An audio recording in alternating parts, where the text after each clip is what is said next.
En el nombre del Padre, del Hijo y del Espíritu Santo. Amén.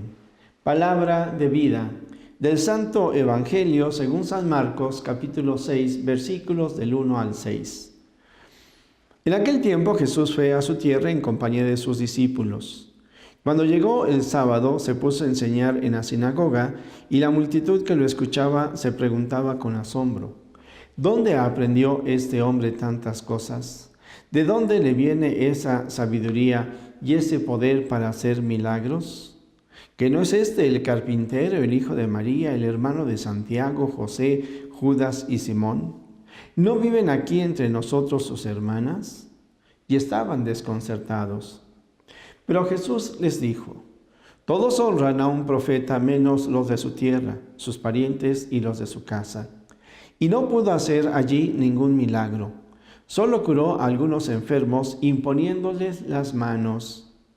Y estaba extrañado de la incredulidad de aquella gente.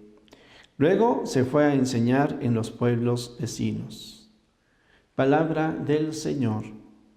Gloria a ti, Señor Jesús. Pues, queridos amigos, hoy es 31 de enero, ya nos estamos terminando el primer mes del año, Así, el tiempo se va rapidísimo. Hoy estamos celebrando a San Juan Bosco, patrono de la juventud. Bueno, y refiriéndonos a este texto del Evangelio, en donde pues vemos ya al Señor Jesús con sus discípulos y está yendo al lugar donde lo conocen, y nos encontramos con una realidad en donde Él se queda extrañado, que aquellos que son de su lugar, que aquellos que lo conocen, son los que se ponen reticentes al mensaje de la salvación. Y entonces no lo dejan actuar. No es que Jesús no tenga este poder para actuar. Es de que si el hombre no quiere que Dios venga en su ayuda, Dios respeta la libertad humana. Es algo así como cuando un padre de familia piensa que puede ayudar en algo al hijo, a la hija, ya sea porque están creciendo, porque para un negocio, para una tarea, pero el hijo dice: no, yo puedo solo. Bueno, pues hay que aprender. Pero ojalá no se diga esto de cada uno de nosotros. Que el Señor no vaya a decir: oye, estos hijos míos o estos redimidos por mí conocen mi palabra, están bautizados, tienen la posibilidad de acercarse a confesar, de comulgar, y ni a misa van. ¿Verdad? Porque para cada uno de nosotros el encuentro, la experiencia con el Señor Jesús no puede ser como una experiencia de encuentro solamente cuando tengo una necesidad, cuando tengo un problema. No, porque el diálogo, la amistad con el Señor Jesús es diario.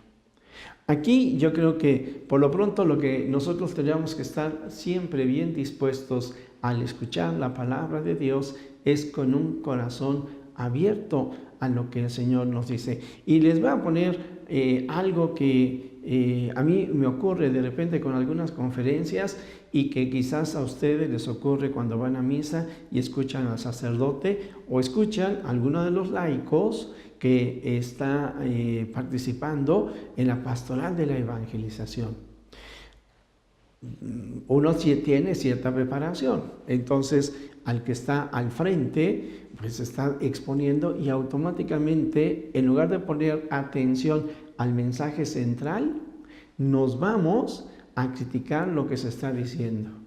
Ciertamente nosotros tenemos que discernir entre lo bueno y lo malo, entre lo verdadero y lo falso, pero no nos podemos quedar solamente en las apariencias, porque esto es lo que está ocurriendo con aquellos que ven, que están escuchando al Señor Jesús. Pero ¿qué acaso este no es carpintero?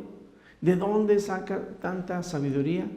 Si me permiten, platican que había un monje que era maestro de algunos discípulos, ciertamente, estudiantes, novicios le llamamos, y entonces un día, estando así una noche de esas bonitas en donde casi parece de día por la forma en la que brilla la luna, ¿verdad?, que refleja la luz del sol, el maestro les dice: ¿qué es lo que ustedes ven?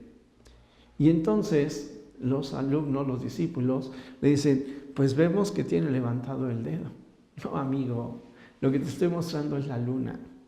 No te quedes con lo inmediato, no te quedes con la apariencia, sino ve el contexto más amplio, más pleno. Esto es lo que nos regala la fe. Cuando yo voy a la misa, insisto, aquí lo voy a referir, de repente puedo decir, me gusta, no me gusta, cómo habla este sacerdote, qué dice, qué no, y me quedo en la crítica y ya no escuché el Evangelio. No, yo voy a misa a escuchar la palabra de Dios para hacer la vida, para que en mí esté la gracia y la fuerza y el poder de Dios. Fíjense que en el terreno de la psicología, Freud, por ejemplo, comenzó a estudiar al ser humano viendo sus fallas y entonces determinó que todos estábamos algo enfermos. Y entonces en el psicoanálisis habría que buscar cuáles rasgos de enfermedad estaba en el individuo, en la persona que recibía este tratamiento de psicoanálisis. Bueno, Freud tiene sus aportes, hay que tomar en cuenta que era un pionero en la psicología, pero luego viene Maslow, años después, y él dice, bueno, ¿y por qué nada más buscamos los defectos en las personas? ¿Por qué no nos fijamos en las personas de éxito?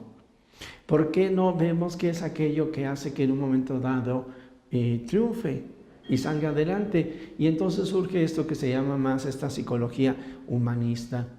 Así también hay tantas personas que se quedan mirando los defectos de la iglesia, los defectos de lo que dice el padre, de lo que dicen los medios de comunicación, que si el obispo, que si el cardenal, que si el papa, que si un sacerdote, y entonces se bloquean como para poder ver la presencia de Dios, el mensaje central. Por eso, yo en lo particular hoy estaba mencionando San Juan Bosco, pero para mí es muy importante la vida de los santos, los hombres y mujeres que han tenido éxito en la vida espiritual, pero que además no solamente transformaron su vida, sino también transformaron su entorno social.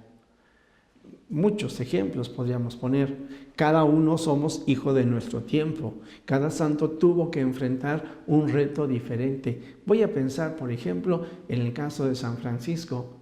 Miren, él nace en una familia que tiene dinero, pero el papá está tan afocado al dinero que no logra reconocer ni valorar a su hijo. Para Francisco será una alegría y un gozo cuando se encuentra con Dios, cuando se encuentra con Jesús, cuando se encuentra con Dios como Padre. Y bueno, pues ahí está San Francisco. Pero Juan Pablo II, o Madre Teresa de Calcuta, o San Maximiliano Kolbe, ellos viven estas situaciones de la Primera y de la Segunda Guerra Mundial en Europa. En el caso de Madre Teresa de Calcuta, matarán incluso a su papá. Pero ahí tenemos una santa. Juan Pablo II, huérfano a los 9 años, muere su mamá, muere su hermano. A los 21 años ya también murió su papá. Solo, aparentemente, pero con Dios en su corazón. Bueno, amigo, pues hoy también yo te diría, la invitación es esta, que no se vaya a decir de nosotros que teniendo a Jesús no lo escuchamos, que pudiendo recibir su perdón no nos acercamos al sacramento de la confesión, que pudiéndonos alimentar de su cuerpo y de su sangre, no nos alimentamos de Él. No, al contrario, porque sabemos que en Cristo estamos llamados al cielo, a la felicidad, a la santidad. Pongamos lo mejor de nosotros mismos en estar atentos a la palabra del Señor para hacer la vida, para compartirla con los demás. Jesús, que todos te conozcan y te amen, es la única recompensa que quiero. Y por eso te pido que cada uno de nosotros abramos nuestro corazón a tu palabra, que te creamos, Señor, que la hagamos vida y que con entusiasmo compartamos nuestra fe con todos aquellos que te rodean. La bendición de Dios Todopoderoso, Padre, Hijo y Espíritu Santo, descienda sobre ti, te acompañe hoy y siempre. Amén. Palabra me da